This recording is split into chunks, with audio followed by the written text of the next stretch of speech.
Youthful profile armed forces का। दूसरा, technical savvy लोग और अडेप्टेबल लोग भारतीय सेना में आएंगे। तीसरा, इंडिविजुअल को फ्यूचर रेडी करती है। कोई भी डेमोक्रेसी जहां पे एक बहुत बड़ा ट्रांसफॉर्मेटिव रिफॉर्म आता है, वहां अलग अलग किस्म के ख्याल आते हैं, उस अलग अलग किस्म के मुद्दे उठते हैं और उसके ऊपर डिस्कशंस होती हैं। आप सोच रहे होंगे कि संडे को कॉन्फ्रेंस के बाद आज ये मीटिंग क्यों? आप लोगों की वजह से, सिर्फ आपकी वजह से हमने जो ये चल रही थी नेगेटिविज्म, आप एक क्रेडिबल इंफॉर्मेशन और मिस इंफॉर्मेशन को आपने दूर किया है। बहुत बहुत शुक्रिया इसके लिए। Thank you very much for it. ये देश की रक्षा का सवाल है, हमारे लिए सर्वप्रिय है।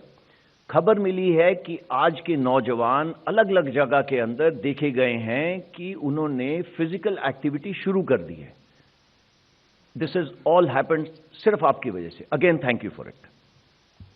जो क्रेडिबल इंफॉर्मेशन है, जैसे कि ये र्यूमर मॉन्गरिंग चल रही थी, किसी ने ये निकाला गया कि ये जो मुद्दा है, जो पुराने वाले टाइम के ऊपर जो लोग भर्ती हुए हैं उनको भी अग्निपथ में डाला जाएगा, क्योंकि आप लोगों ने इसको मिस इन्फॉर्मेशन को बेनकाब करा।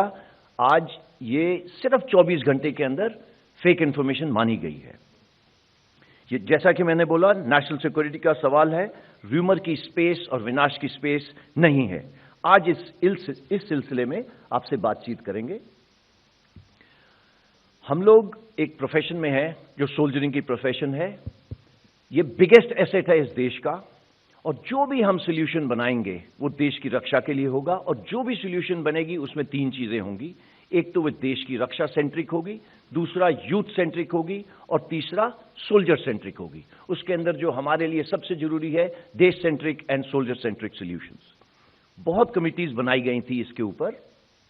ये ट्रांसफॉर्मेटिव स्कीम जो थी, ये कई देरों से जरूरत थी हमारी। इससे पहले क्या क्या कमिटीज हुई? अरुण सिंह कमेटी हुई 1989 में, कारगिल रिव्यू कमेटी हुई 2000 में, ग्रुप ऑफ मिनिस्टर्स बिठाए गए जिन्होंने नेशनल सिक्योरिटी सिस्टम के बारे में बोला 2001 में, 6 पे कमीशन ने 2006 में, and as late as 2016 Shekatkar committee में। जो हमारा मेल इन सब कमिटीज का रहा है आप सबके साथ। और इसको आपने, ये जो आर्टिकल है ये 1989 का आर्टिकल है, जिसमें बिल्कुल क्लियरली दर्शाया गया है कि हमारे को एक तो जवानों की एज कम करने की जरूरत है, और जो लोग उसको कमांड कर रहे हैं उसको भी एज कम करने की जरूरत है। इन सब कमिटीज के अंदर कई सारी चीजें थी। वो क्या क्या थी?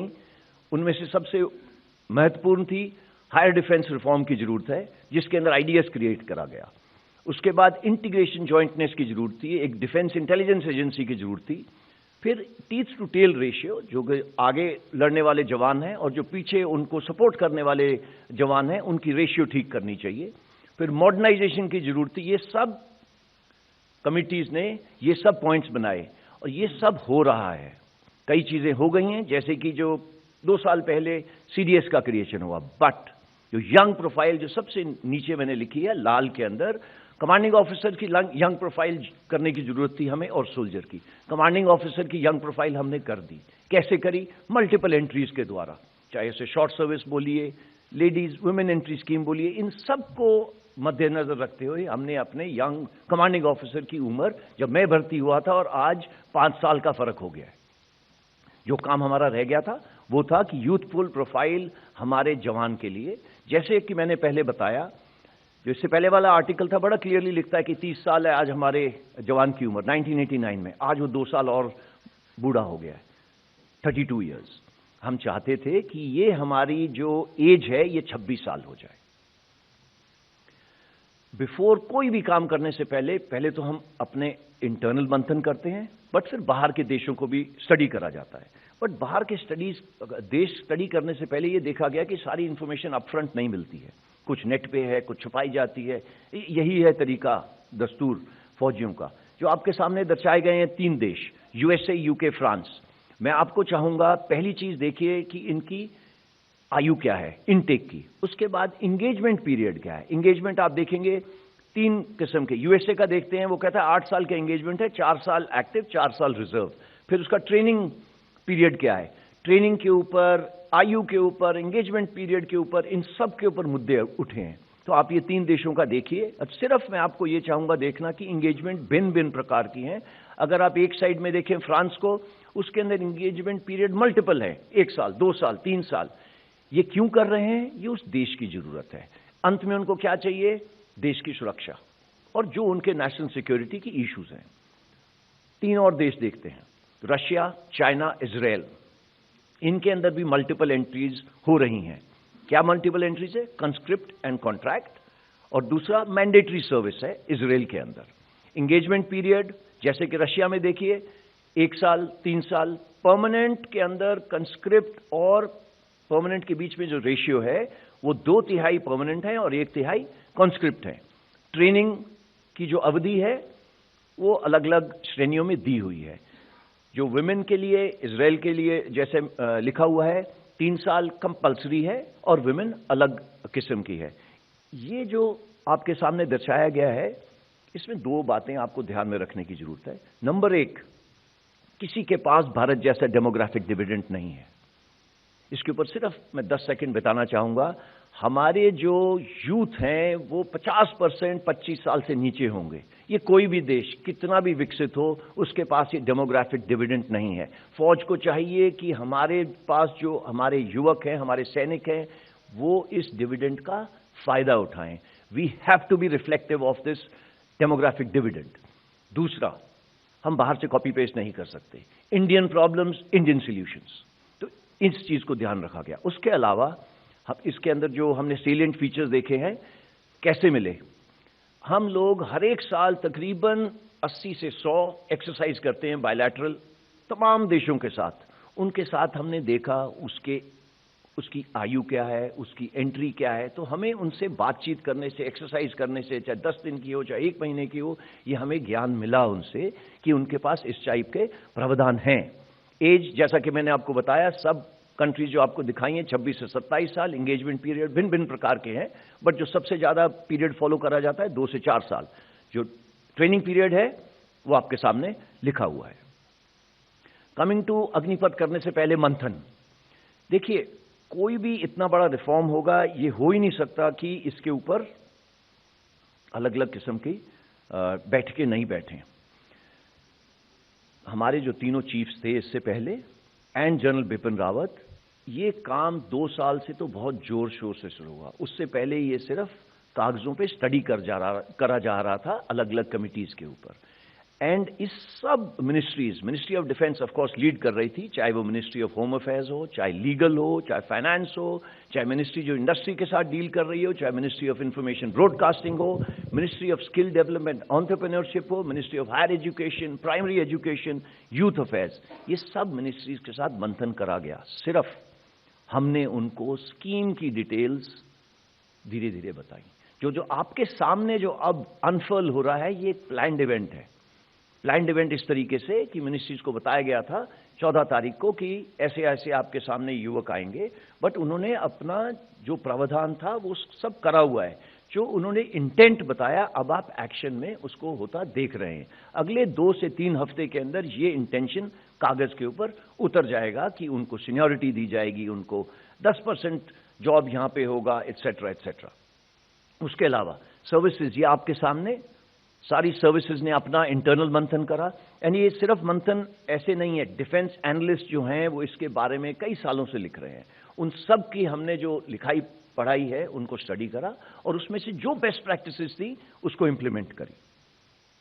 अब आया टाइम ऑफ लॉन्च। हमारा बस चलता तो ये 1990 में ही कर लेते, बट जो बाकी आपको चीजें बताई उसको करते करते समय आगे निकलता गया एंड मौका एंड पूरी चीज हमारे हाथ में नहीं थी। बट ये पिछले 2 साल में हमें एक मौका मिला जिसमें जो रिक्रूटमेंट की प्रतिक्रिया है हमने रोकी। आप सबको वजह मालूम है। सो लीस्ट पेन पूरे देश को, लीस्ट पेन यूथ को, हमारे को, सबको लीस्ट पेन हो, इसलिए इसका प्रावधान इस टाइम पे करा गया है। देखिए, इसके ऊपर भी मुद्दा उठ रहा है रिक्रूटमेंट का प्रोसेस एंड रेजिमेंटेशन के ऊपर। मैं आपको आश्वासन देना चाहता हूं कि रिक्रूटमेंट के प्रोसेस में कोई चेंज नहीं है। जो अभी 5 साल पहले रिक्रूटमेंट प्रोसेस था या 2 साल पहले था और 5 दिन बाद होगा, प्रोसेस में कोई चेंज नहीं है।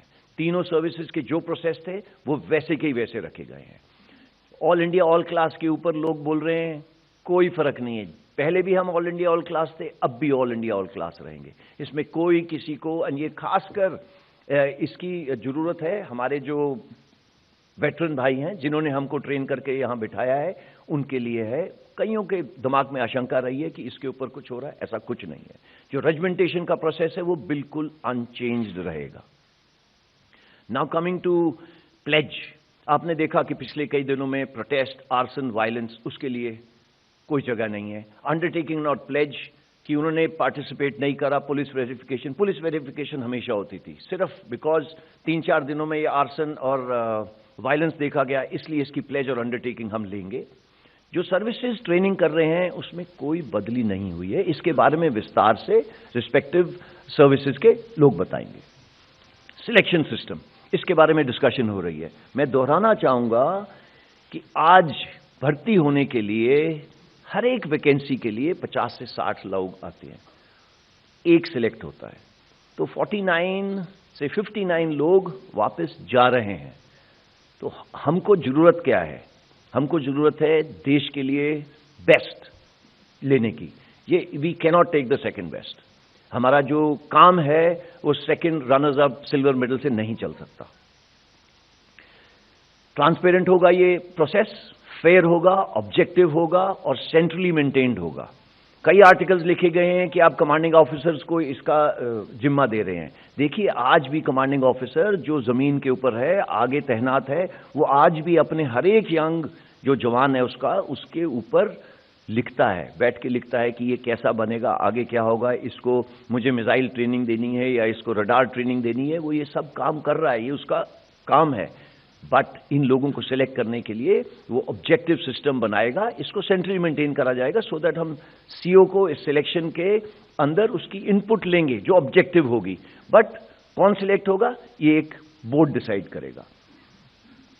देखिए, अग्निपथ इंप्लीमेंटेशन के लिए फोर्सेस को एम्पावर करा गया है।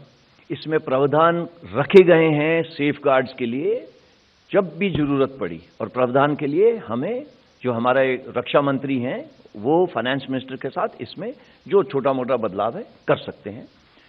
फोर्सेस के अंदर आपको फेथ रखना बहुत जरूरी है। हमारी ओनरशिप इस स्कीम के लिए 100% है, एंड ये स्कीम एक बिल्कुल इम्प्लीमेंटेबल है, बिकॉज इसको कई देर से सोचा गया है। एक आदमी ने नहीं सोचा, एक औरत ने नहीं सोचा, बहुत लोगों ने अपना दिमाग लगाया, जैसे कि मैंने आपको मंथन में बताया।